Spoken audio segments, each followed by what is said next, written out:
Hello नमस्कार दोस्तों, कैसे हो आप लोग? उम्मीद करेंगे मस्त मजे में हो। मैं भी बिल्कुल मस्त मजे में। उस दिन ने कंटिन्यू हम 4 पार्ट तक 8वीं क्लास की विज्ञान देखी थी। उसी के आगे आज 5वां पार्ट देखेंगे। 5वां पार्ट का नाम है पौधे एवं जंतुओं का संरक्षण। क्या नाम है? पौधे एवं जंतुओं का संरक्षण। जंतुओं का संरक्षण। तो देखना, पहला है वनोन्मूलन, यानी पौधे और जंतुओं का संरक्षण में पहला है वनोन्मूलन और इसके कारक। तो पृथ्वी पर अनेक प्रकार के पौधे और जीव जंतु पाए जाते हैं। मानव जाति में अस्तित्व एवं भली भांति रहने के लिए आवश्यकता होती है। और आज इन जीवों के अस्तित्व के लिए वनोन्मूलन बहुत बड़ा खतरा हो चुका है। अगर आपने देखा होगा कि वनों में जीव जंतु आराम से रह सकते हैं, उनके आवास और आश्रय दोनों तो रहता है। अब वनोन्मूलन होगा तो उनके लिए खतरा बन जाएगा। वनोन्मूलन का अर्थ है वनों को समाप्त करने और प्राप्त भूमि का अन्य कार्य। वनोन्मूलन का उद्देश्य क्या है? वन का उद्देश्य क्या है? वनों को काटकर पर्याप्त भूमि को अन्य कार्यों में उपयोग लेना। इनका उद्देश्य है वनों को समाप्त करना। क्या उद्देश्य है? वनों को समाप्त कर प्राप्त भूमि का प्राप्त भूमि का अन्य कार्यों में प्रयोग करना।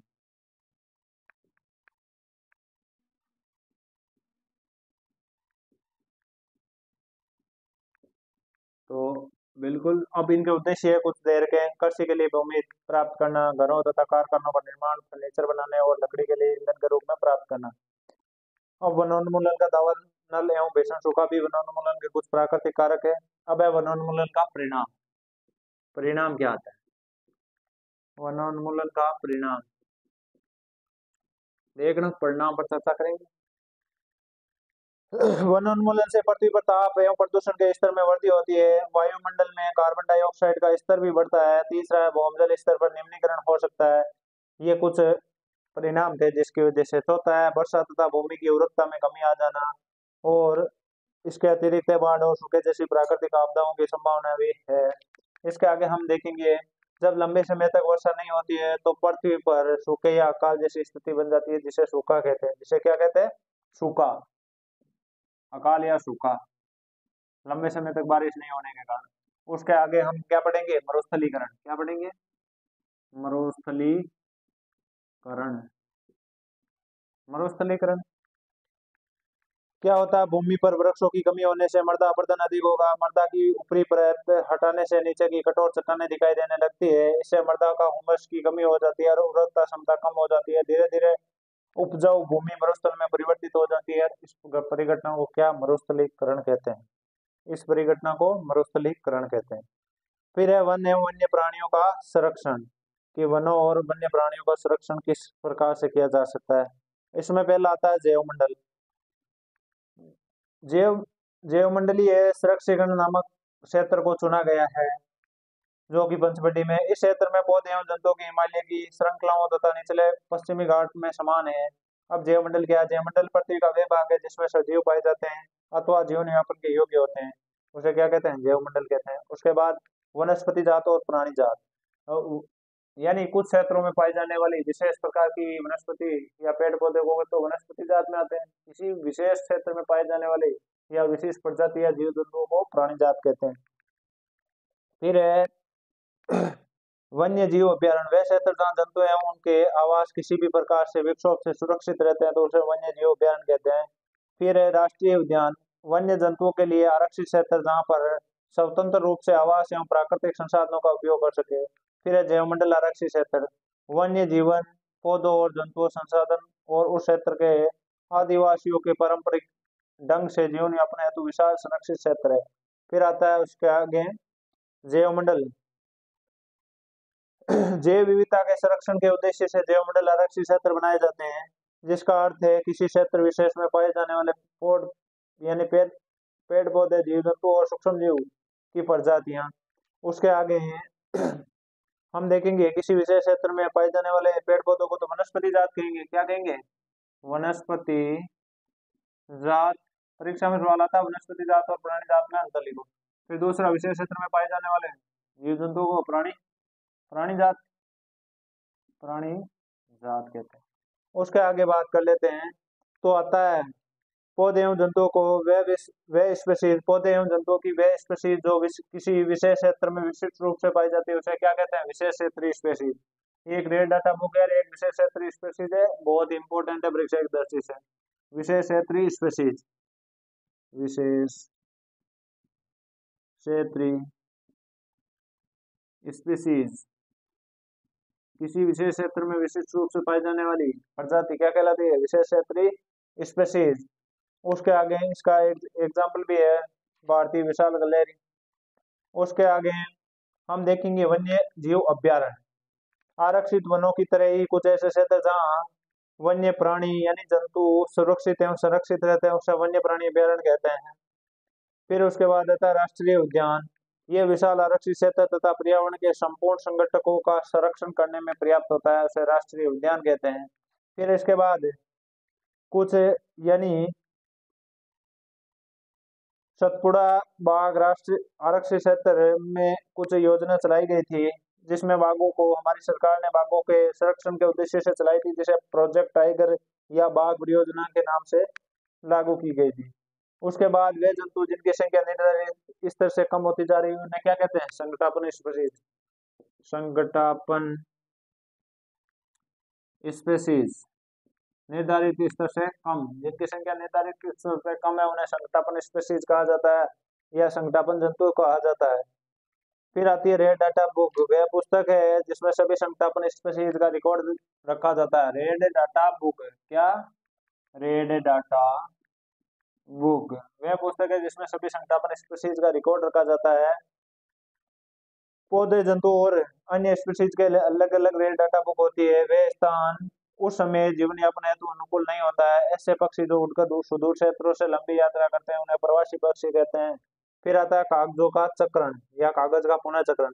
1 टन कागज प्राप्त करने के लिए 17 वृक्षों को काटना पड़ता है।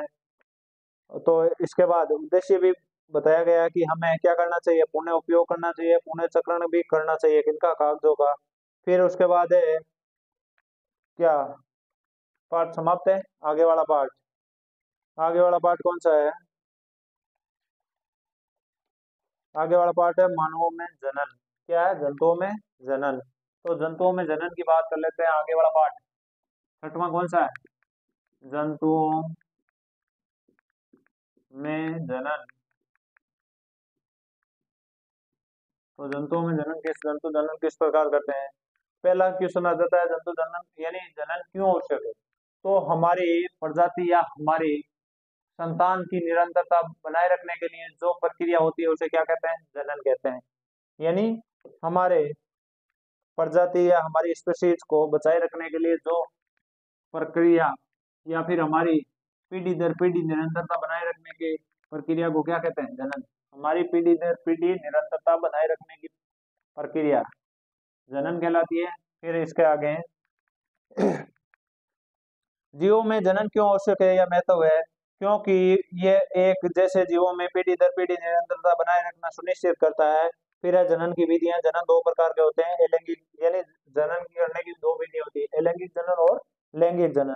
फिर उसके बाद लैंगिक जनन में पढ़ते हैं नर एवं मादा युग्मक जो सहलित होकर युग्मनज बनाते हैं। फिर जनन में क्या है? लैंगिक और अलैंगिक। अभी हम पढ़ रहे हैं लैंगिक। लैंगिक जनन जो मनुष्य और भी अनेक पशुओं में होता है, जिसमें क्या है? नर तथा मादा युग्मक बनाते हैं जो सहलित होकर युग्मनज बनाते हैं और ये युग्मनज विकसित होकर एक नए जीव का निर्माण करते हैं। जिसमें नर तथा मादा युग्मकों का संलयन होता है उसे क्या कहते हैं? लैंगिक जनन कहते हैं। फिर नर जनन अंग। लैंगिक जनन में क्या आता है? नर जनन अंग। नर जनन अंग में एक जोड़ा वृषण, 2 शुक्राणु नलिका तथा एक शिशन लिंग होता है। वृषण नर युग्मक उत्पन्न करता है जिसे शुक्राणु, वृषण नर युग्मक उत्पन्न करता है जिसे क्या कहते हैं? शुक्राणु कहते हैं। क्या कहते हैं? शुक्राणु। फिर इसके बाद जिसमें शुक्राणु यद्यपि बहुत ही सूक्ष्म होते हैं, प्रत्येक में एक सिर, एक मध्य भाग और एक पूंछ होती है।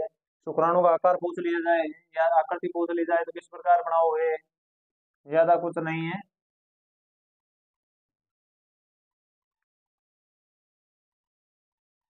ऐसी सर्पिलाकार आकृति बना देनी है आपको, और यहाँ पर कुछ इस प्रकार बना देना है।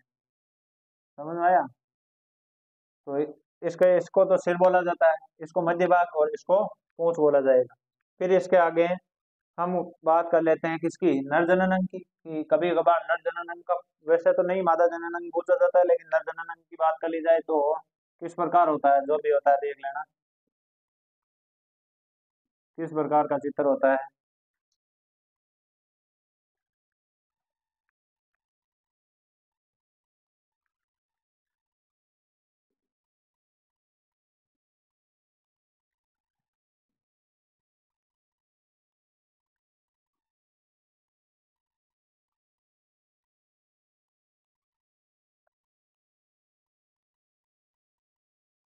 कुछ इस प्रकार का होता है भाग, जहाँ पर क्या होता है, यहाँ पर दोनों तरफ क्या होंगे, दो वर्षण होंगे।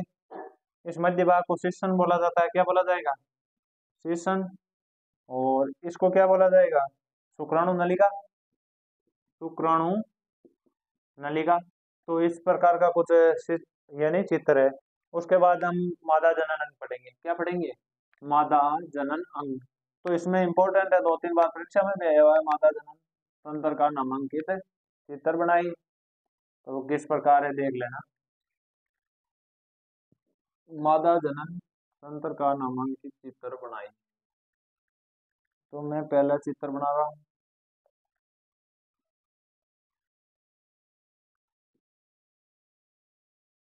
समझ में आ रहा है? कुछ इस प्रकार है।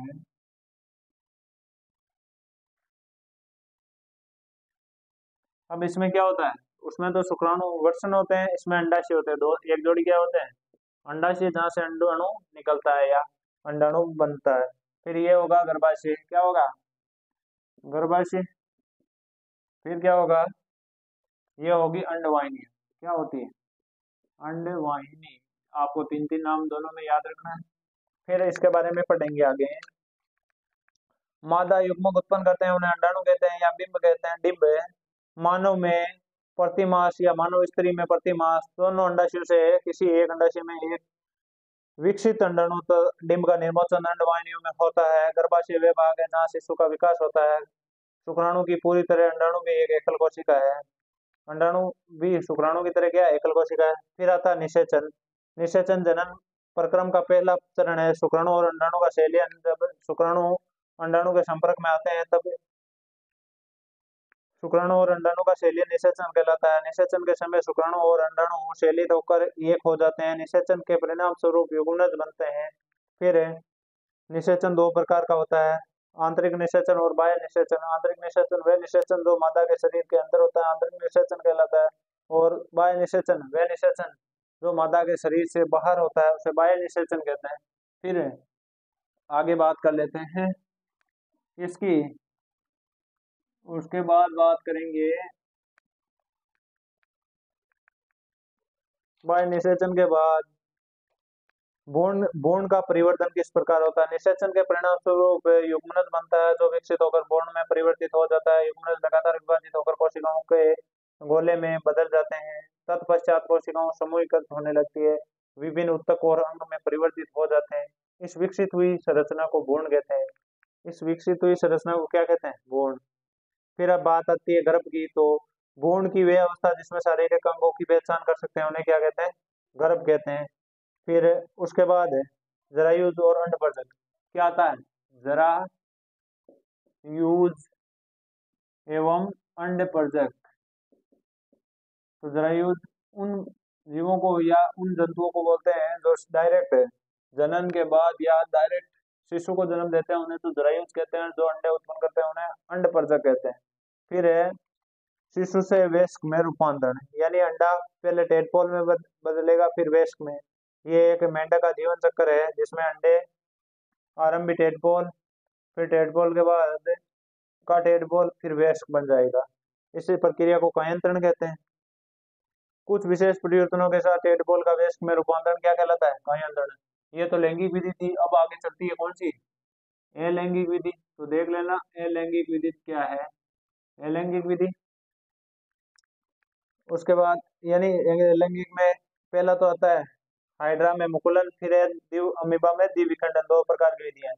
पहला हाइड्रा पढ़ेंगे। प्रत्येक हाइड्रा एक या अधिक उपार दिखाई दे सकते हैं, तथापि ये उपार विकसित होकर नए जीव जिसे मुकुल कहते हैं। परिणाम स्वरूप ईस्ट में भी मुकुल दिखाई देते हैं। हाइड्रा में भी एक एकल जनक से निकलने वाले अर्ध या उदर्ध से नए जीव का विकास होता है।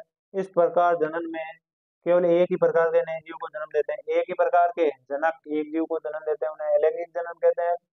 और हाइड्रा में मुकुलन से नया जीव विकसित होता है, इसलिए इसे जनन को मुकुलन कहते हैं। फिर है अमीबा एकोशिकीय होता है। इसके दो केंद्रकों का दो विभाजन होता रहता है। देख लेना पहले क्या होता है। अमीबा एक एकल कोशिका होती है, फिर उसका क्या होता है, दो अपना केंद्र के दो कोशिकाओं में बढ़ जाता है। समझ में आ रहा है? ये दो कोशिकाओं में बढ़ चुका है। फिर क्या होता है, फिर दो अलग अलग अमीबे बनते हैं, छोटे छोटे।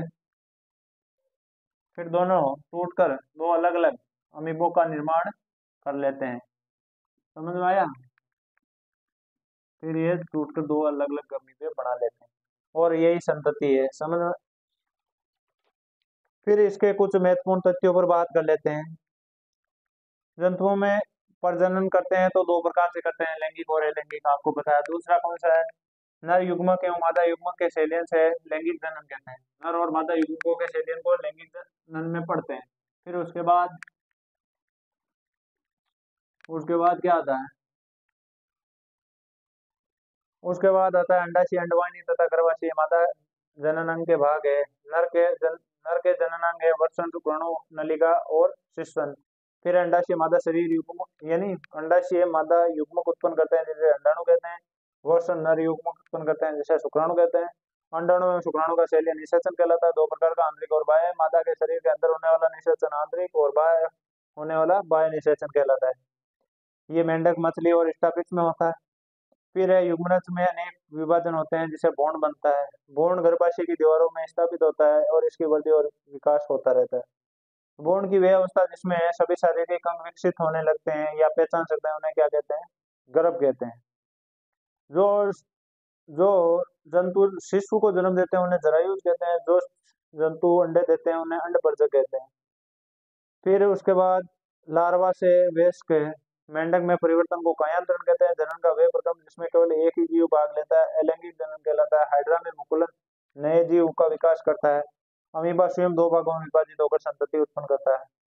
उसके आगे वाला पार्ट देखेंगे, यह पार्ट खत्म हो चुका है। आगे वाला पार्ट है किशोरावस्था की ओर। तो आगे सातवां पार्ट देखेंगे। कौन सा चैप्टर है? 7, किशोरावस्था की ओर। किशोरावस्था की ओर तो पहले देख लेना 12 से 18 वर्ष या 13 से 19 वर्ष की आयु किशोरावस्था कहलाती है। और एक मनुष्य के लिए किशोरावस्था सबसे महत्वपूर्ण इंपॉर्टेंट है। यानी फिर है यौन आरंभ या किशोरावस्था। जो भी परिवर्तन होते हैं उन्हें किशोरावस्था में परिवर्तन या यौन आरंभ कहा जा सकता है। वृद्धि जन्म के समय से ही होने लगती है, परंतु 10-11 वर्ष की आयु में के बाद वृद्धि एकाएक तीव्रता से आती है। वृद्धि साफ दिखाई देने लगती है। शरीर में होने वाले परिवर्तन वृद्धि प्रक्रिया का एक भाग है। यह संकेत करता है कि बच्चा युवा अवस्था में कदम रख चुका है। वृद्धि तथा प्राकृतिक प्रक्रम है जीवन काल की वे अवधि जब शरीर के में ऐसे परिवर्तन होने लगते हैं जिसके परिणाम स्वरूप जनन परिपक्व आती है। तो उसे क्या कहते हैं? किशोरावस्था। किशोरावस्था किसे कहते हैं? ऐसे परिवर्तन जिसके परिणाम स्वरूप जनन परिपक्व आती है। जनन परिपक्व आती है तो क्या कहलाती है? किशोरावस्था कहलाती है। उसके बाद किशोरावस्था लगभग 11 वर्ष की आयु से प्रारंभ होकर 18-19 वर्ष की आयु तक चलती रहती है। ये अवधि अंग्रेजी के टीन्स तक होती है। किशोरों को टीनेजर्स कहते हैं, टीनेजर्स भी कहा जाता है। फिर है किशोरावस्था या यौन आरंभ में होने वाले परिवर्तन। पहला है लंबाई में एकाएक वृद्धि हो जाती है। दूसरा शारीरिक आकृति में परिवर्तन हो जाता है। फिर है स्वर में परिवर्तन। यौन आरंभ में स्वरियंत्र तथा लिरिक्स वृद्धि होने के कारण लड़कों का आवाज भारी हो जाता है, जबकि लड़कियां हैं वो सुरीली हो जाती है। इसे एडम्स एप्पल या कंठमणि भी कहते हैं। लड़कियों में स्वरियंत्र अपेक्षाकृत छोटा होता है। फिर है स्वेद एवं तेल ग्रंथियों की क्रियाशीलता में वृद्धि, जनन अंगों का विकास, वृषण में शुक्राणु उत्पन्न करने लगता है और अंडाशय साइज में वृद्धि हो जाती है और अंड परिपक्व होने लगते हैं। फिर मानसिक, बौद्धिक एवं संवेदनात्मक परिपक्वता भी प्राप्त होने लगती है। गौण लैंगिक लक्षण इंपॉर्टेंट है। युवावस्था में लड़कियों में स्तनों का विकास होना तथा लड़कों के चेहरे पर बाल उगना तथा दाढ़ी मुझे आना, ये लक्षण है लड़की को लड़के से पहचानने में अलग करते हैं, इसीलिए इन्हें गौण लैंगिक लक्षण कहा जाता है। फिर हार्मोन रासायनिक पदार्थ है जो अंतःस्रावी ग्रंथियों अथवा अंतःस्रावी तंत्र द्वारा स्रावित किए जाते हैं।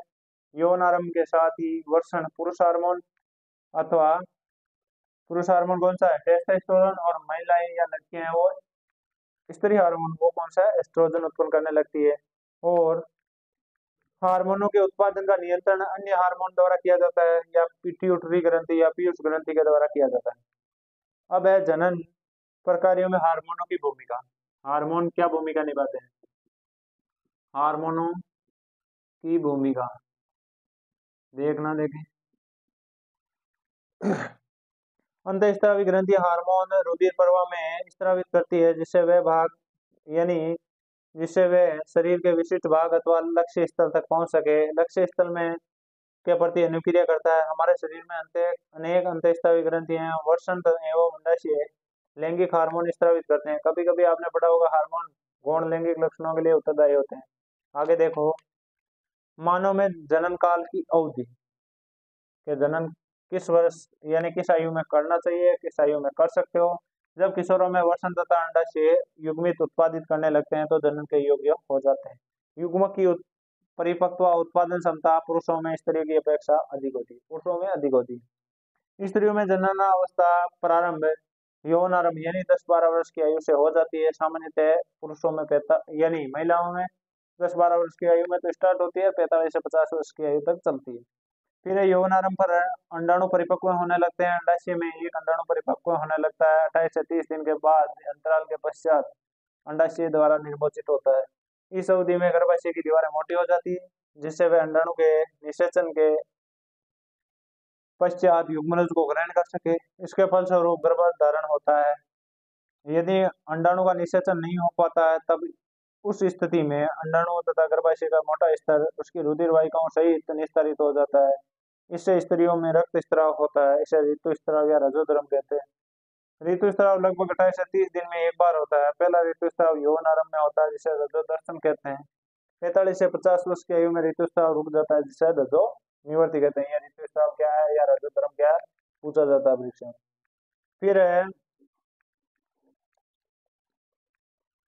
फिर है संतति का लिंग निर्धारण किस प्रकार होता है।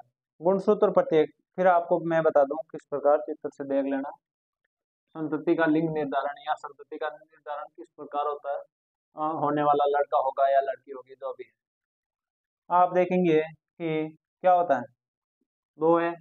महिलाओं में दोनों ही कौन से, एक जोड़ी XX गुणसूत्र पाए जाते हैं।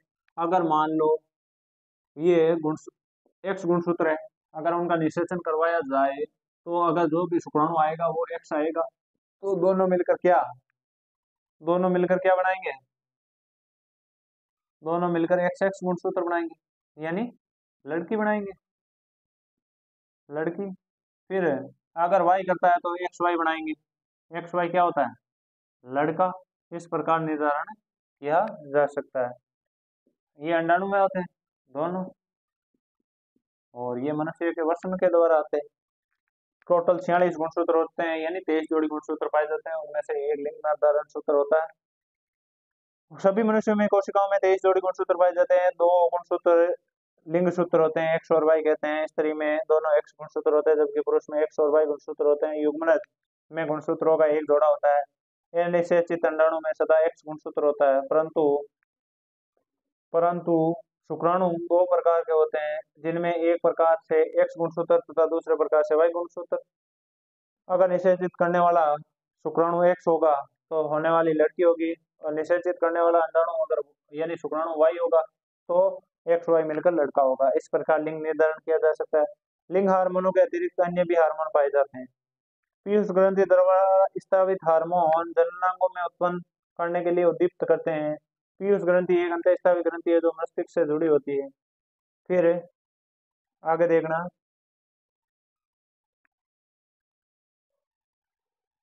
थायराइड ग्रंथि से थायरोक्सिन हार्मोन स्रावित होता है। इसकी कमी से गेंगा या ग्राइटर रोग हो जाता है। फिर अग्नाशय से इंसुलिन हार्मोन उत्पादित होता है। इंसुलिन की कमी से मधुमेह रोग हो जाता है। फिर एडिनल ग्रंथि से एडिनलिन हार्मोन स्रावित होता है। फिर वृद्धि का नियंत्रण पीयूष ग्रंथि के द्वारा किया जाता है। फिर वही वेक्स से यानी कायांतरण वाला भी पड़ा था। फिर क्या होता है, व्यक्ति का कायिक एवं मानसिक विसंगति मुक्त होना उस व्यक्ति की स्वास्थ्य कहलाता है। फिर उसके बाद आता है आहार का अर्थ, संतुलित भोजन, यानी सभी किशोरों को संतुलित भोजन की आवश्यकता होती है। भोजन में सभी प्रोटीन, विटामिन, कार्बोहाइड्रेट, खनिज लवण, वसा, प्रोटीन सभी इसका समावेश हो तो ऐसे भोजन को संतुलित भोजन कहा जाता है। फिर मन यानी किशोरों को शारीरिक स्वस्थता भी रखनी चाहिए यौन आरंभ में, और शारीरिक व्यायाम भी करते रहना चाहिए। नशीली दवाओं का निषेध करना या सेवन नहीं करना चाहिए। अब है इसके कुछ महत्वपूर्ण क्वेश्चन। यौन आरंभ में होने वाले या जनन के सक्षम हो जाते हैं यौन आरंभ में 11 वर्ष से 19 वर्ष तक की ये अवधि किशोरावस्था कहलाती है। धन्यवाद।